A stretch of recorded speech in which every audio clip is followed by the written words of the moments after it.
नमस्कार, जय हिंद दोस्तों। मैं प्राणेश मौर्य स्वागत करता हूं अपने YouTube channel current affair with Pranesh में। जैसा कि आप देख रहे हैं, यहाँ पे लिखा हुआ है रोलेट एक्ट 1919। आज की इस वीडियो में हम रोलेट एक्ट की बात करने वाले हैं, जो कि 1919 में आया था। ठीक, और इसमें हम देखेंगे कि रोलेट एक्ट क्या था और क्यों इसका विरोध हुआ और परिणाम क्या रहा और कैसे आया। ठीक, तो बात करें रोलेट एक्ट की, तो होता क्या है कि दिसंबर 1916 में, कब? दिसंबर 1916 में,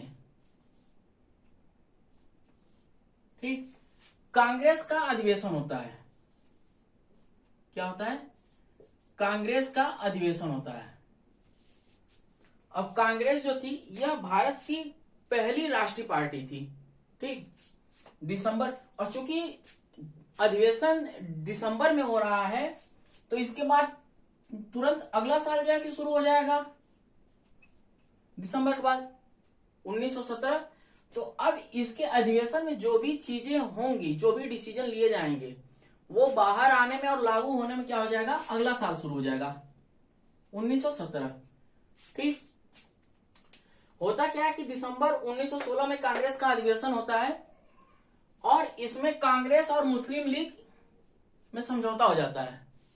ठीक, कांग्रेस और मुस्लिम लीग में समझौता हो जाता है।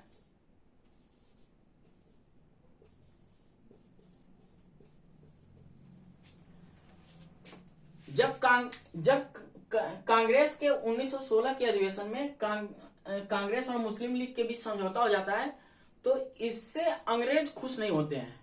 भाई वो खुश क्यों होंगे? क्योंकि उनकी तो यही पॉलिसी थी कि फूट डालो और राज करो। ठीक, होता क्या है कि कांग्रेस और मुस्लिम लीग एक हो जाते हैं, समझौता हो जाता है। पहली चीज, इसी समय इसी अधिवेशन में, जो कांग्रेस का दिसंबर 1916 का अधिवेशन था, इसी में एक दूसरी घटना घटती है। और दूसरी घटना क्या घटती है कि जो कांग्रेस के 1907 के अधिवेशन में कांग्रेस का जो विभाजन हुआ था, ठीक, हालांकि जो 1907 का कांग्रेस का अधिवेशन था, यह हुआ नहीं था। बैठक तो बुलाई गई थी, लेकिन हुआ नहीं, क्योंकि इसके अध्यक्ष थे रास बिहारी घोष। इसके अध्यक्ष थे कौन थे? बात करें 1907 के अधिवेशन की, तो अध्यक्ष थे रास बिहारी घोष।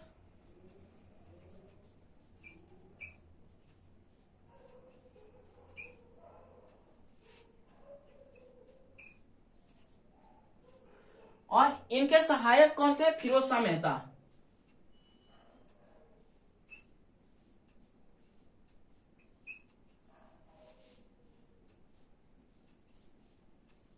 फिरोज शाह मेहता। होता क्या है कि जब यह अधिवेशन बुलाया जाता है 1907 का, बस अधिवेशन के शुरुआत में ही इन दोनों लोगों के ऊपर जूता चल जाता है। कुछ अराजक तत्व रहे होंगे भीड़ में, जो चला दिए, और ये अधिवेशन रद्द कर दिया जाता है, कांग्रेस का 1907 का अधिवेशन। और इसी अधिवेशन में होता क्या है, कांग्रेस जो है कि दो टुकड़ों में बंट जाती है। कांग्रेस दो टुकड़ों में बंट गई। एक बनता है गरम दल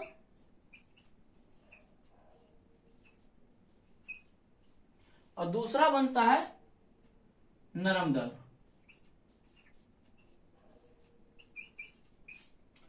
इसको उग्रवादी कहते हैं, उग्रवादी दल। ठीक,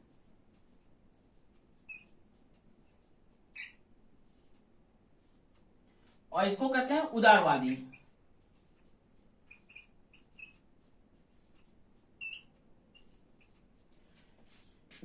दिसंबर 1916 के अधिवेशन में जो पहली घटना तो हुई, कांग्रेस और मुस्लिम लीग में समझौता हो गया, और जो दूसरी घटना हुई वो हुई कि कांग्रेस में जो 1907 के अधिवेशन में कांग्रेस जो दो बांटों में विभक्त हुई थी, गरम दल और नरम दल, दोनों में समझौता हो जाता है और दोनों एक हो जाते हैं। अब अंग्रेजों को और टेंशन हो जाता है कि ये तो कांग्रेस में जो है कि एकजुटता हो गई, जो कांग्रेस एकजुट हो गई, जो वो दो पार्ट में बटी हुई थी। अभी इतना हुआ ही था कि इसी बीच क्या होता है कि तिलक जी जो कि जेल में बंद थे, ठीक, वो जेल से रिहा हो जाते हैं 1917 में। तिलक जी क्या होते हैं कि जेल से रिहा हो जाते हैं, और जब तिलक जी जेल से रिहा होते हैं तो वो आते हैं, और लोगों में जब तिलक जी जेल से बाहर आते हैं तो जो जनमानस रहता है, जो भारत की जनता रहती है, उसमें राष्ट्रवाद की भावना बहुत तेजी से पनपती है, ठीक। और होम रूल लीग आंदोलन भी जो है कि चलता है उसी समय। भाई दो होम रूल लीग था, एक जो है कि तिलक का था और एक जो है कि एनी बेसेंट का था। तो उस समय क्या कहते हैं कि होम रूल लीग आंदोलन भी चल रहा था, और इस तिलक के बाहर आने के बाद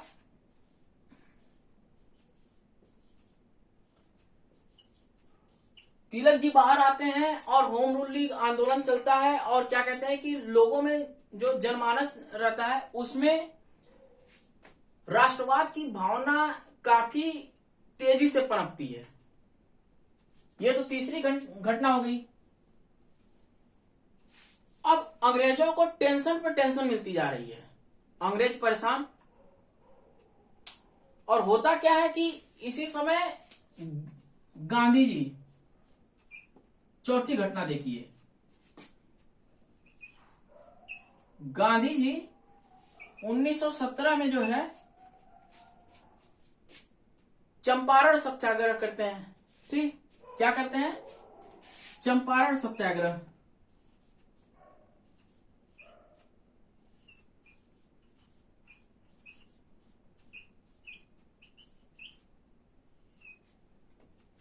जो कि गांधी जी का प्रथम सफल सत्याग्रह था, गांधी जी का।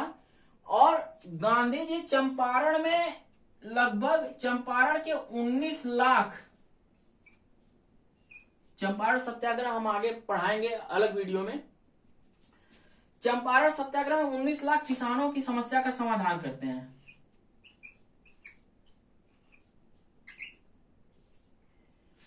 अब ये जो चार घटनाएं होती हैं, इससे अंग्रेज एकदम बौखला जाते हैं कि अगर इन सब चीजों पे नियंत्रण नहीं किया गया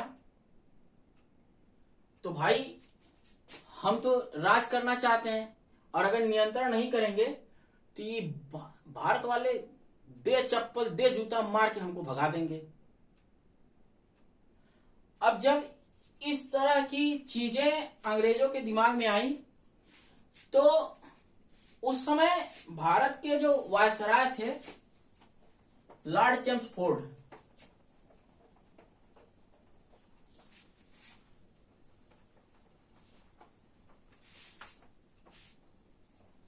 लॉर्ड चेम्सफोर्ड जो था वो ये सब चीजें देखता है, तो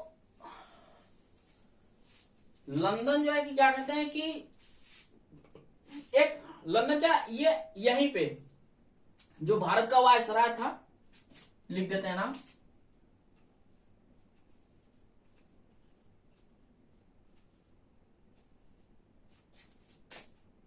लॉर्ड चेम्सफोर्ड।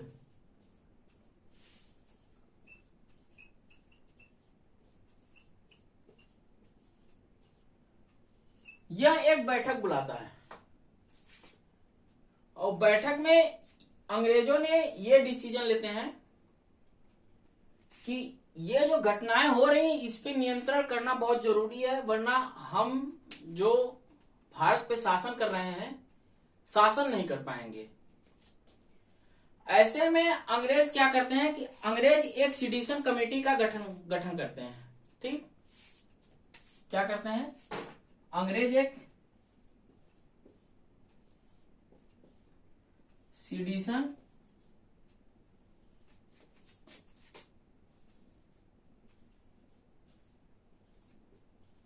कमेटी का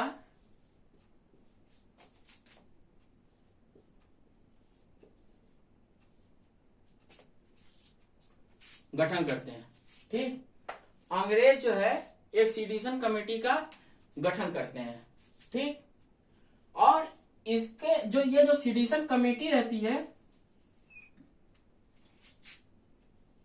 इसके अध्यक्ष बनाए जाते हैं सर सिडनी रॉलेट। ठीक,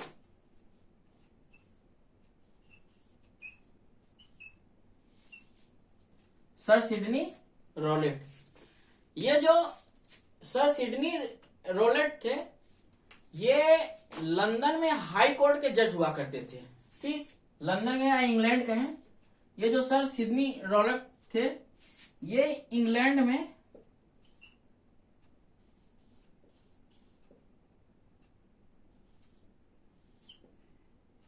में हाई कोर्ट के जज हुआ करते थे।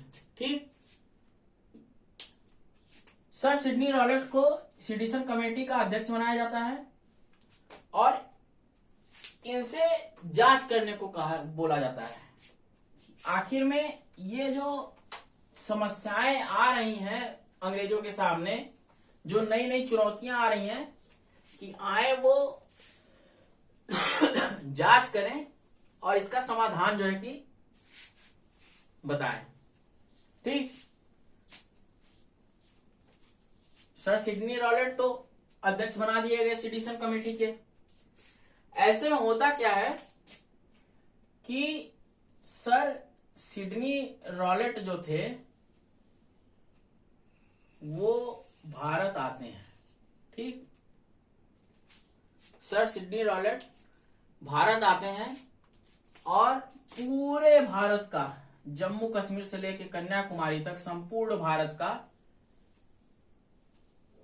दौरा करते हैं, निरीक्षण करते हैं और एक रिपोर्ट तैयार करते हैं। जब सर सिडनी रॉलेट रिपोर्ट तैयार करते हैं तो इनका पूरे भारत में पूरे जोर शोर से विरोध होता है, भयंकर तरीके से। क्योंकि भाई जब रिपोर्ट तैयार कर रहे हैं तो चीजें कुछ न कुछ तो लोगों को भनक लगेंगी, चीजें कुछ न कुछ तो बाहर आएंगी। पूरे भारत में विरोध होता है, लेकिन सर सिडनी रॉलेट जो है वो क्या करते हैं कि अपनी रिपोर्ट पेश करते हैं। जब रिपोर्ट प्रस्तुत करते हैं तो विधेयक पारित होता है एक। ठीक, एक विधेयक पारित होता है। ठीक, और उस विधेयक का नाम रखा जाता है क्रांतिकारी एवं अराजकतावादी अधिनियम 1919। ठीक, क्या नाम रखा जाता है? क्रांतिकारी एवं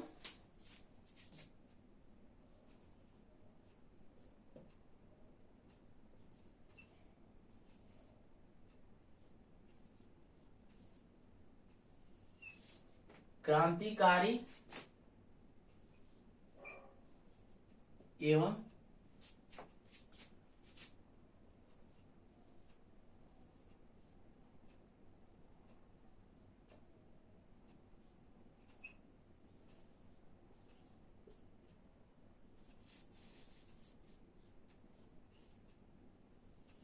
ठीक, क्रांतिकारी एवं अराजकतावादी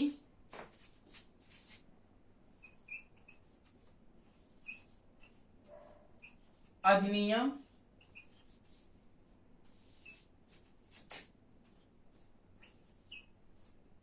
1919।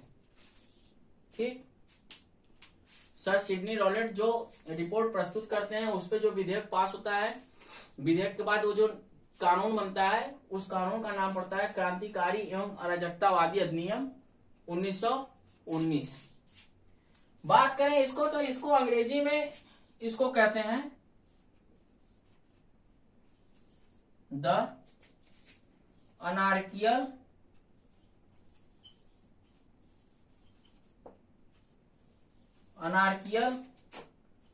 And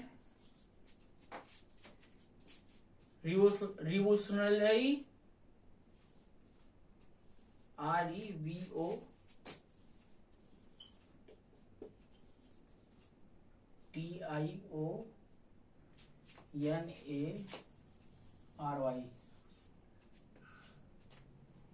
the anarchical and revolutionary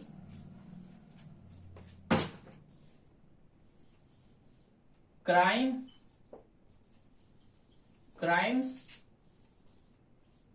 act 1919। ठीक, ये इंग्लिश में नाम था the anarchical and revolutionary crime act 1919, और हिंदी में इसका नाम था क्रांतिकारी एवं अराजकतावादी अधिनियम। चूंकि ये सर सिडनी रॉलेट के रिपोर्ट पे ये अधिनियम आया था, तो तमाम लोग उपनाम रखते हैं या पेट नेम रखते हैं तमाम, जैसे शॉर्टकट में प्यार से लोग चुन्नू मुन्नू, बाबू सोना, लड्डू, लड्डू गोपाल या कुछ भी बुलाते हैं। ठीक, तो ऐसे लोगों ने प्यार से इस अधिनियम को क्या कहा, रॉलेट एक्ट कहा। ठीक, जबकि इसका पूरा नाम था हिंदी में क्रांतिकारी एवं अराजकतावादी अधिनियम 1919, और अंग्रेजी में था the anarchical and revolutionary crime act 1919। ठीक, बाबू सोना की जगह पे इसको, और लड्डू गोपाल या लड्डू की जगह पे लोग इसे रोलेट एक्ट 1919 जो है 1919 कहते हैं। ठीक, ये तो था क्या कहते हैं कि इसका नाम। अब बात करें तो इसमें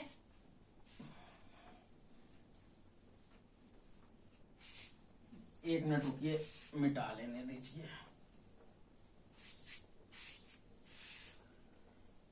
इसे काला कानून भी कहा गया।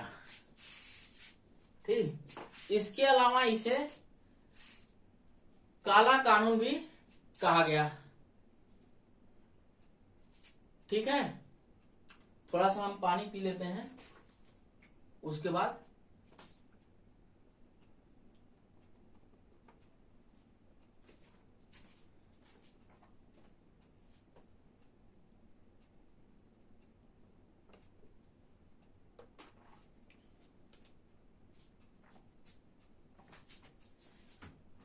यह इतना उटपटांग अधिनियम का कानून था कि ये जो विधेयक पास हुआ और ये जो कानून बना, इसमें था कि अंग्रेज शक के आधार पर किसी को भी गिरफ्तार कर सकते हैं और 2 साल के लिए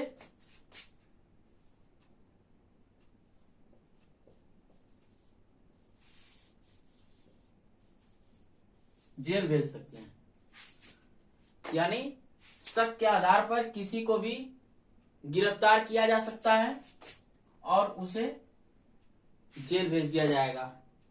जेल तो भेजा जाएगा, साथ में उसकी कोई, जिसको जेल भेजा जाएगा उसकी कोई सुनवाई नहीं होगी। 2 साल तक आप जेल में पड़े रहेंगे, यानी आप ना उसके खिलाफ ना आप मुकदमा कर सकते हैं ना कुछ कर सकते हैं। ठीक, इसीलिए इसको कहा गया बिना वकील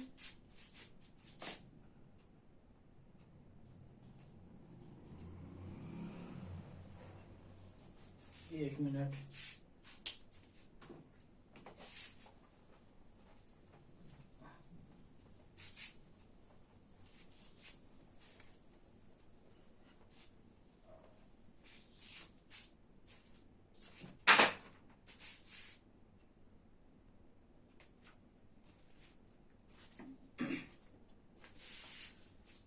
ये जो कानून आया इसको जो है, नाम तो पढ़ा आपने, बताया हमने, इसके साथ साथ इसे काला कानून भी कहा गया।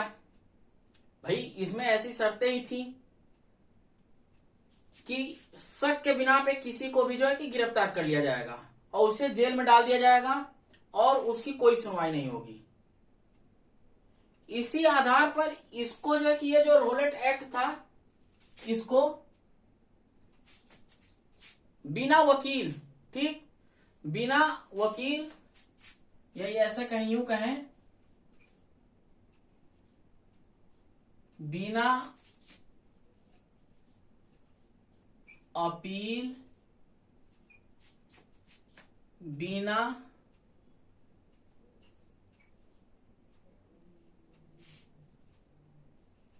वकील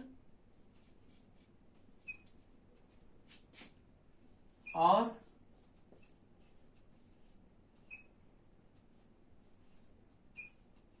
बिना दलील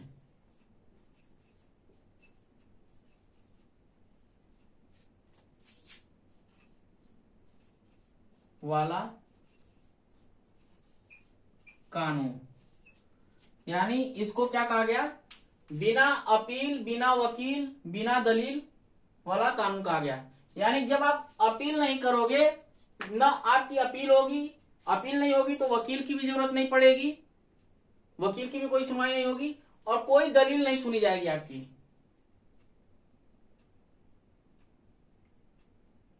ऐसे में जब यह कानून आया तो गांधी जी ने इसे स्वतंत्रता विरोधी कानून कहा।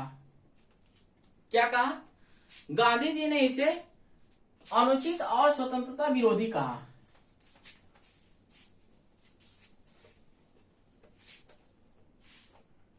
भाई अनुचित तो था ही कि किसी पे शक हो उसको उठा के जो है कि जेल में डाल दो,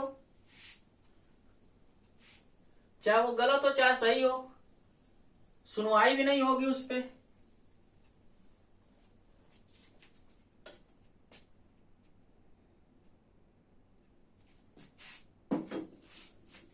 गांधी जी ने क्या कहा? गांधी जी ने कहा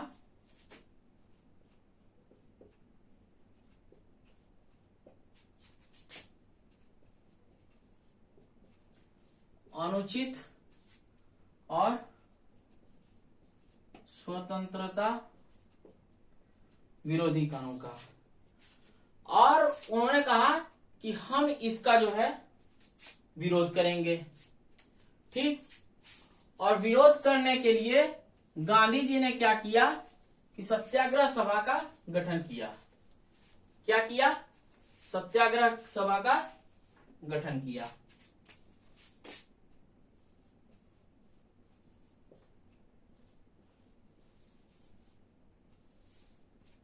ठीक।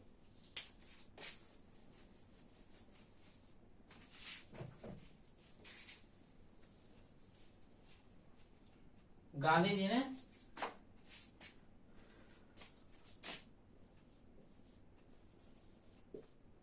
सत्याग्रह सभा का गठन किया और इसके जो सदस्य थे सत्याग्रह सभा के, वो थे जमुनालाल बजाज,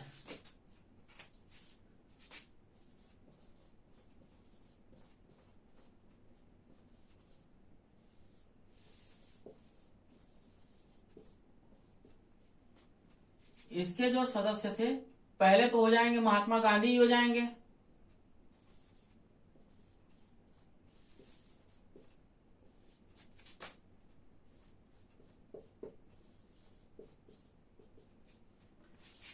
दूसरे हो जाएंगे,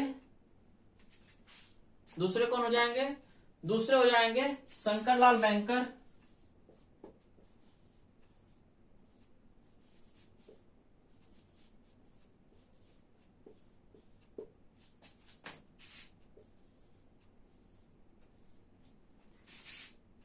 तीसरे हो जाएंगे जमुनालाल बजाज,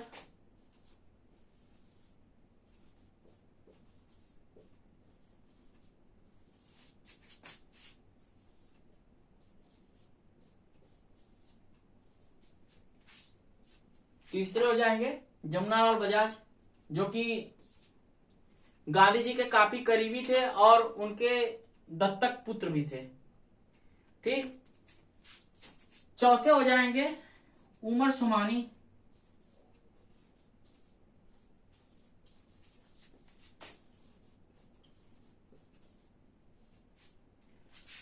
और पांचवें जो हो जाएंगे वो बीजी हार्निम हो जाएंगे।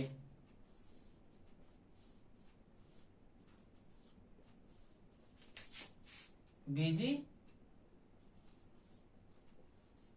हार्निम, ये 5 लोग होते हैं सत्याग्रह सभा में। महात्मा गांधी जी जो है अध्यक्ष होते हैं सत्याग्रह सभा के। ठीक,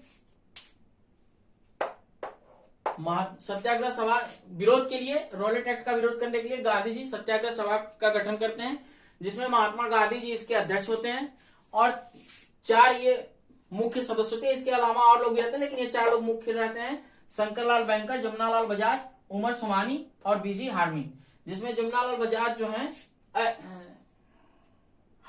जमुनालाल बजाज जो है ये गांधी जी के काफी करीबी रहते हैं और गांधी जी इनको अपना दत्तक पुत्र भी मानते हैं।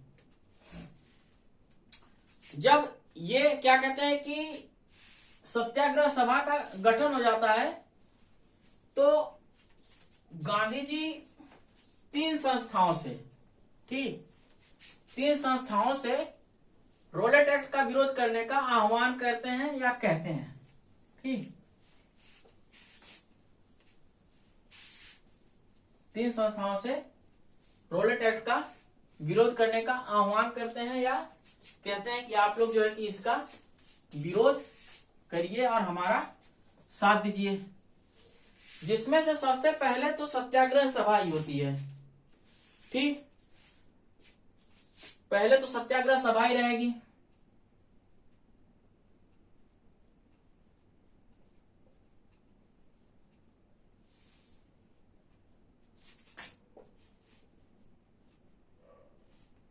सत्याग्रह सभा।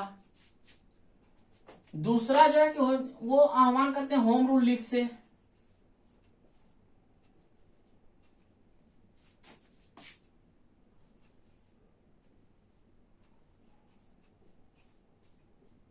भाई एनी बेसेंट के जो होम रूल लीग के जो 200 शाखाएं थी उनसे भी लोग जुड़े हुए थे।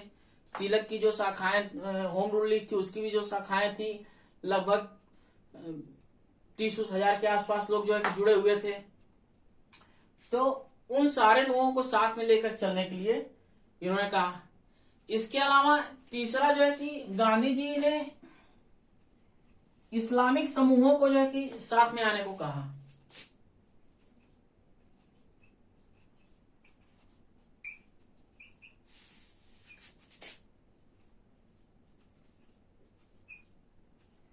इस्लामिक समूहों से साथ, इसमें जो है कि स्पेशली खिलाफत आंदोलनकर्ता जो थे,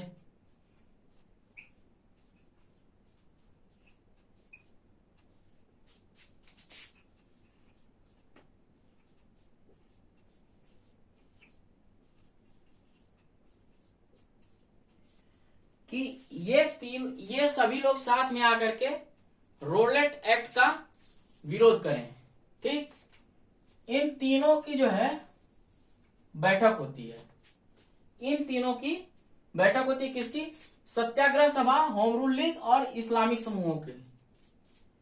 और डिसीजन ये लिया जाता है, निर्णय ये लिया जाता है कि 30 मार्च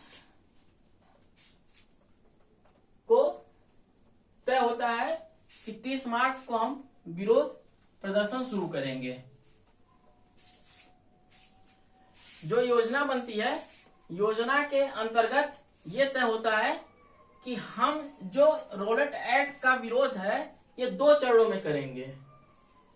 ठीक, 2 चरणों में इसका विरोध प्रदर्शन करेंगे।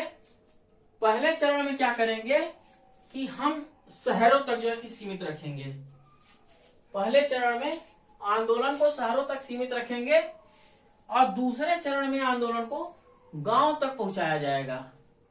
ठीक, और पहला चरण जो शुरू होता है वो शुरू होता है 30 मार्च 1919 को। और जितने भी बड़े बड़े शहर हैं, दिल्ली, बॉम्बे, कलकत्ता, चेन्नई, अहमदाबाद,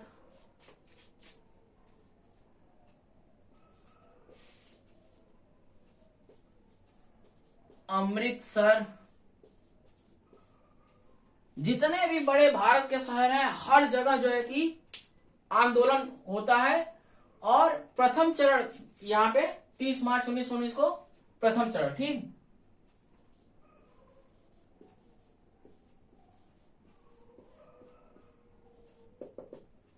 आंदोलन सफल रहता है। जब यहां पे महात्मा गांधी जी और सत्याग्रह सभा, होम रूल लीग और इस्लामिक समूह के लोग देखते हैं कि प्रथम चरण का जब आंदोलन सफल रहा तो उनका हौसला और बढ़ता है और वो ये निर्णय लेते हैं कि अब आंदोलन का द्वितीय चरण शुरू किया जाए। आंदोलन का द्वितीय चरण शुरू किया जाए।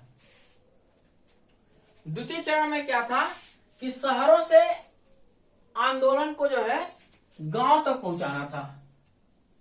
गांव तक, गलियों तक, भारत के एक एक नागरिक तक आंदोलन को पहुंचाने का लक्ष्य रखा गया।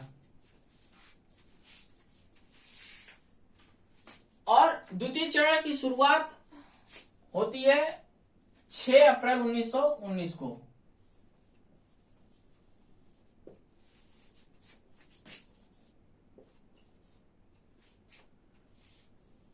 6 अप्रैल 1919 को द्वितीय चरण की शुरुआत होती है।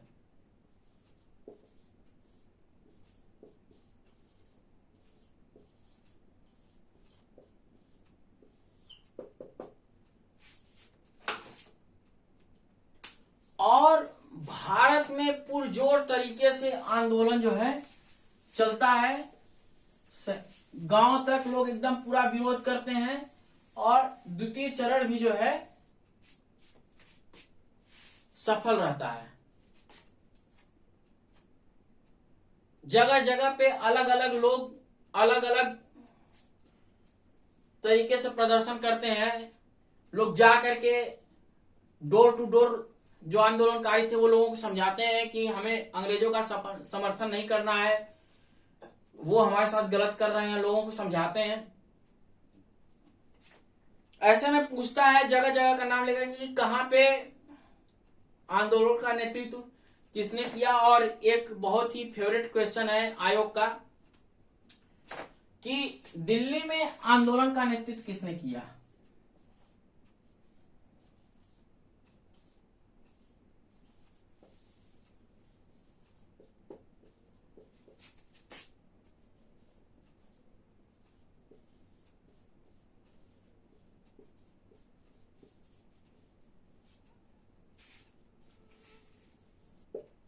दिल्ली में आंदोलन का नेतृत्व किसने किया। तो बात करें दिल्ली में, तो दिल्ली में स्वामी श्रद्धानंद ने, ठीक, दिल्ली में स्वामी श्रद्धानंद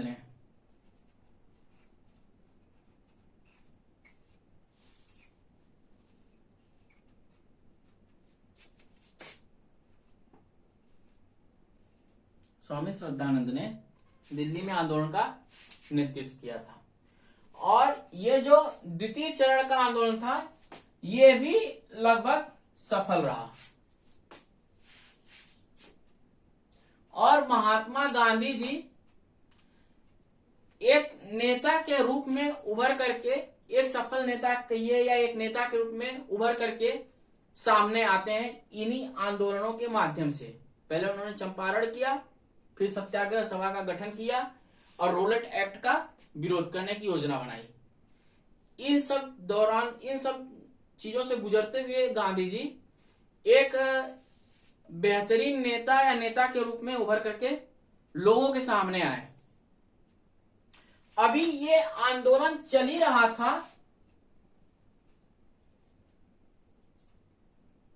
तब तक एक घटना, दुर्भाग्यपूर्ण घटना घटती है।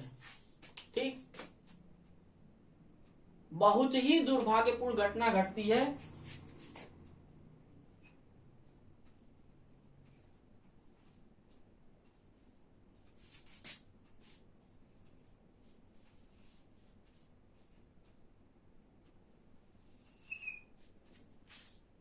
जलियांवाला बाग नरसंहार।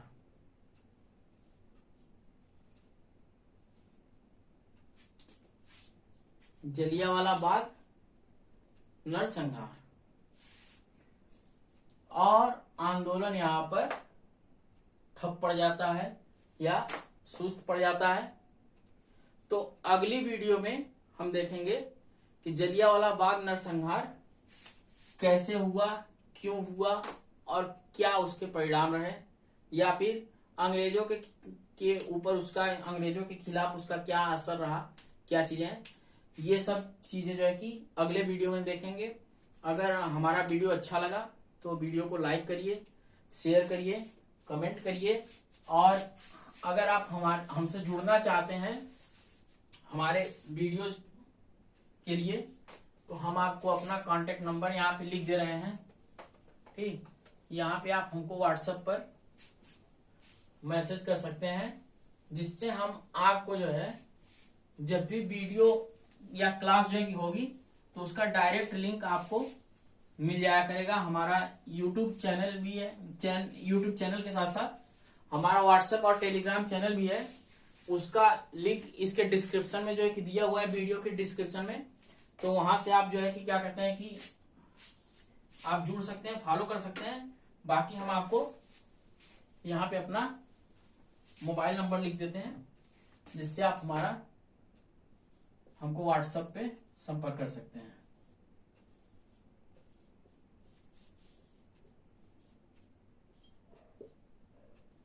73 98 76 74 71। वीडियो कैसा लगा कमेंट करके जरूर बताएं, और वीडियो अगर अच्छा लगा तो ज्यादा से ज्यादा शेयर करें और लाइक करें, और चैनल को सब्सक्राइब करना ना भूलें। वीडियो देखने के लिए धन्यवाद। जय हिंद।